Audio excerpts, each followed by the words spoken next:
The differences between country power and leadership, covering tendencies, confusion, boundaries, roles, links, and addressing whether all political positions are leadership roles, country power versus leadership, clarifying roles, boundaries, and misconceptions. In political and governance discourse, the concepts of country power and leadership are often used interchangeably, leading to confusion and misinterpretation of the true meanings. However, a clear distinction must be made between the power of a country, institutional power, and leadership, influence and vision. 1. Country power, the institutional framework. Country power refers to the institutional authority vested in the state and its organs, executive, legislative, judiciary, military, police, etc. It is the legal and structural power that a nation exercises to enforce laws, defend sovereignty, regulate the economy, and maintain order. This power is embedded in constitutions and laws, government institutions and public offices, military and police forces, economic control and resources management, foreign policy and diplomatic influence. Country power is inheritable, transferable, and often impersonal. It belongs to the state and is passed to whoever occupies official positions, regardless of their personal qualities. 2. Leadership, influence beyond titles. Leadership, on the other hand, is personal and dynamic. It refers to the capacity of an individual, or a group, to inspire, influence, and guide people toward a shared vision or objective. True leadership involves vision and direction, moral authority and trust, ability to mobilize people, problem-solving and decision-making under uncertainty, courage to challenge and reform systems. Leadership does not necessarily require formal power. One can be a leader without holding any official government position, and conversely, not every official is a leader.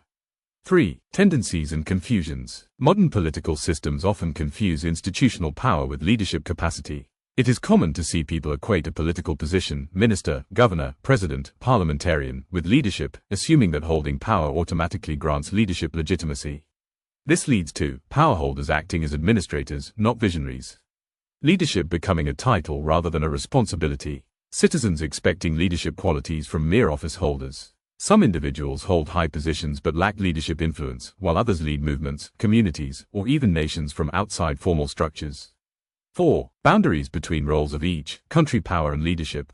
Country power is institutional and legal authority. Leadership is personal influence and moral authority. Country power executes laws, policies, and decisions. Leadership shapes vision, mobilizes, and inspires. Country power transfers with elections or appointments. Leadership builds over time through trust. Country power manages systems and bureaucracy. Leadership challenges systems to evolve.